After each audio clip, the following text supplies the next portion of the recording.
आज के मुख्य समाचार। मुंबई के बाद आईएसआई ने चंडीगढ़ और मोहाली को दहलाने की साजिश रची। सपा के अध्यक्ष अखिलेश यादव ने अपनी ओर से 2024 के चुनाव में 3 पीएम के दावेदार। देह व्यापार और शराब के धंधे के खिलाफ पुलिस की कार्रवाई में सफलता हासिल की।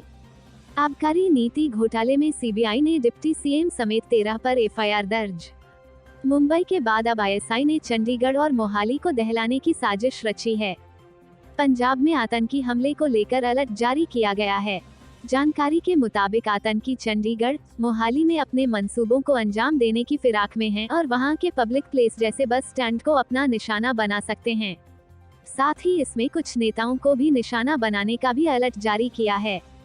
खुफिया अलर्ट के बाद पंजाब पुलिस और सुरक्षा बल अलर्ट हो चुके हैं। कहा जा रहा है कि सरकार कुछ नेताओं को अतिरिक्त सुरक्षा भी इस अलर्ट के चलते मुहैया करा सकती है। पंजाब में कुछ दिनों पहले एक पुलिस अधिकारी की गाड़ी में विस्फोटक लगा पाया गया था। मोटरसाइकिल से आए 2 अज्ञात लोग विस्फोटक लगाते हैं और फरार हो जाते हैं। ये पूरी वारदात सीसीटीवी कैमरे में कैद हो गई थी, जिसके बाद पुलिस उन लोगों की तलाश कर रही है। हालांकि बाद में विस्फोटक को निरस्त कर दिया गया। ज्ञात हो कि बीते दिन मुंबई पुलिस को पाकिस्तानी नंबर से एक धमकी भरा मैसेज आया था, जिसमें 26/11 जैसी घटना को दोबारा अंजाम देने की बात कही गई थी। मुंबई समाजवादी पार्टी के अध्यक्ष अखिलेश यादव ने अपनी ओर से साल 2024 में होने वाले आम चुनाव में विपक्ष की ओर से प्रधानमंत्री पद के लिए साझा प्रत्याशी के तौर पर 3 नामों को सुझाया है। सपा प्रमुख के मुताबिक विपक्ष की ओर से पीएम पद के जो दावेदार हैं, उनमें से कोई भी उत्तर प्रदेश या बिहार से नहीं है। जबकि ध्यान से देखें तो यूपी से लोकसभा में 80 सीटें और बिहार से 40 सीटें आती हैं। उस स्थिति में यूपी और उसके बाद बिहार से पीएम पद की मजबूत दावेदारी मानी जाती है, लेकिन समाजवादी पार्टी प्रमुख ने साल 2024 के पीएम रेस में यूपी और बिहार से किसी भी नेता को उस योग्य नहीं माना है, जिसे विपक्ष का पीएम प्रत्याशी बनाया जा सके। जी हां, समाजवादी पार्टी के प्रमुख ने जिन 3 नामों को सुझाया है, उसमें उन्होंने पश्चिम बंगाल की मुख्यमंत्री ममता बनर्जी, महाराष्ट्र के कद्दावर नेता और एनसीपी प्रमुख शरद पवार और तेलंगाना के मुख्यमंत्री के चंद्रशेखर राव हैं। इसके साथ ही अखिलेश यादव ने यह भी कहा कि वो प्रधानमंत्री पद की दौड़ में नहीं हैं। अखिलेश यादव ने स्पष्ट किया कि उनका इरादा यूपी की 80 लोकसभा सीटों पर फोकस करने का है, ताकि वो प्रधानमंत्री नरेंद्र मोदी के संभावित विजय रथ को रोक सकें। यूपी विधानसभा में सबसे बड़ी विपक्षी पार्टी के मुखिया की भूमिका निभा रहे अखिलेश यादव द्वारा बिहार के मुख्यमंत्री नीतीश कुमार के संभावित पीएम पद पर चुप्पी साधे जाने को लेकर कई सियासी मायने निकाले जा रहे हैं। दरअसल अखिलेश यादव ने नीतीश कुमार की उस समय काफी तीखी आलोचना की थी, जब उन्होंने साल 2017 में महागठबंधन को गच्चा देते हुए भाजपा का दामन थाम लिया था। फिलहाल नीतीश कुमार का भाजपा से मोहभंग हो चुका है और महागठबंधन खेमे में आ चुके हैं, और नीतीश कुमार द्वारा भाजपा का साथ छोड़ने पर अखिलेश यादव ने तारीफ भी की थी, लेकिन उसके बाद भी शायद अखिलेश यादव नीतीश कुमार को लेकर मन पक्का नहीं कर पा रहे हैं। इसके अलावा अखिलेश यादव का यह भी कहना है कि केंद्र की सबसे बड़ी पार्टी कांग्रेस लगातार कह रही है कि वो अगला लोकसभा चुनाव राहुल गांधी के नेतृत्व में लड़ेगी। ऐसे में नीतीश कुमार के साथ सत्ता में साझेदारी कर रही राजद उनका साथ नहीं छोड़ेगी। इसलिए नीतीश कुमार विपक्ष की ओर से पीएम पद के उम्मीदवार तभी बन सकते हैं, जब राहुल गांधी पीएम की रेस से खुद को अलग कर लें। अखिलेश यादव ने अंत में यह भी कहा कि साल 2024 के लोकसभा चुनाव में भाजपा के खिलाफ विपक्ष का साझा पीएम उम्मीदवार बिना कांग्रेस पार्टी की सहमति के मजबूत नहीं हो सकता है। इसलिए विपक्ष के साझा पीएम की रेस में वो ही सामने आएगा, जिसे कांग्रेस का समर्थन होगा। पटना पुलिस को बड़ी कामयाबी मिली है। मामला दानापुर का है, जहां देह व्यापार और शराब के धंधे के खिलाफ पुलिस ने अहम सफलता हासिल की है। अवैध शराब और कांड में वांछित फरार अभियुक्तों की गिरफ्तारी के लिए छापेमारी करने के दरमियान एक होटल के मैनेजर को लड़की सप्लाई करने के मामले में पुलिस ने गिरफ्तार कर लिया। मैनेजर के अलावा 4 अपराधियों को हथियार के साथ गिरफ्तार कर लिया गया है।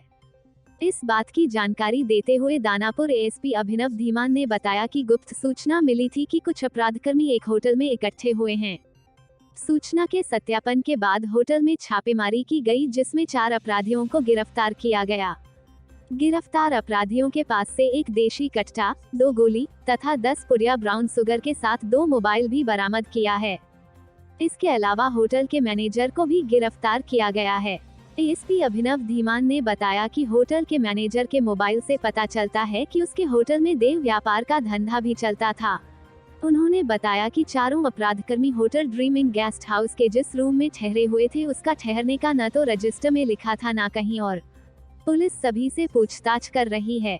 पूछताछ के बाद सभी को न्यायिक हिरासत में भेज दिया जाएगा। पुलिस के मुताबिक होटल के मैनेजर का बहुत सारी लड़कियों और महिलाओं से संपर्क है, जिससे यह स्पष्ट होता है कि मैनेजर के द्वारा गलत ढंग से होटल में देह व्यापार कराया जाता है।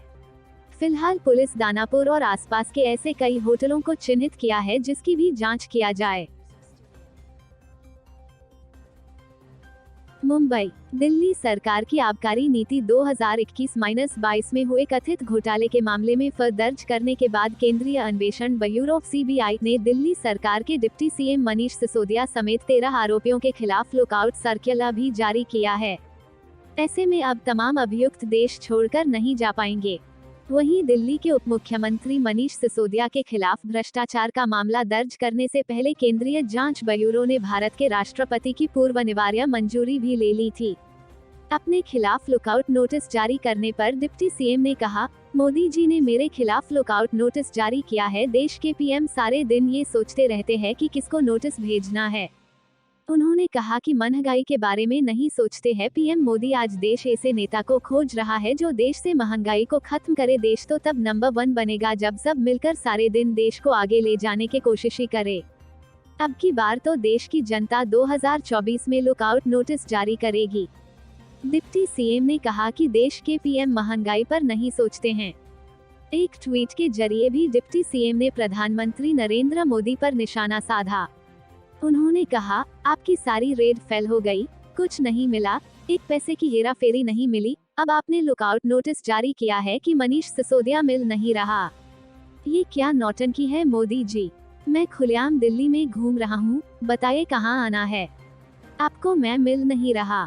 इसके अलावा दिल्ली के सीएम अरविंद केजरीवाल ने भी प्रतिक्रिया दी। उन्होंने कहा, ऐसे समय जब आम इंसान महंगाई से जूझ रहा है, करोड़ों की संख्या में युवा बेरोजगार हैं, केंद्र सरकार को सभी राज्य सरकारों के साथ मिलकर बेरोजगारी और महंगाई से लड़ना चाहिए। उसकी बजाय ये पूरे देश से लड़ रहे हैं। रोज सुबह उठकर सीबीआई ऐड का खेल शुरू कर देते हैं। ऐसे देश कैसे तरक्की करेगा? दिल्ली सरकार में मंत्री गोपाल राय ने भी इस पर प्रतिक्रिया दी। उन्होंने ट्वीट किया, मनीष सिसोदिया जी के खिलाफ आपकी सारी रेड फेल हो गई, कुछ नहीं मिला, एक पैसे की हेराफेरी नहीं मिली। अब आपने लुकआउट नोटिस जारी किया है कि मनीष सिसोदिया मिल नहीं रहा। लुकआउट नोटिस जारी होने पर बीजेपी सांसद मनोज तिवारी ने भी टिप्पणी की। उन्होंने कहा, मनीष सिसोदिया के खिलाफ लुकआउट नोटिस ये साफ हो गया कि दाल में अब कुछ काला नहीं बल्कि पूरी दाल ही काली है। अगर कुछ गड़बड़ नहीं है तो दूध का दूध और पानी का पानी होने तक इंतजार करें। सीबीआई बताएगी कि क्या मिला और क्या नहीं उनके घर से। 2024 में मोदी बनाम केजरीवाल तो दूर की बात है, पहले इस घोटाले पर सब साफ हो जाने दीजिए। Bureau report, Mumbai.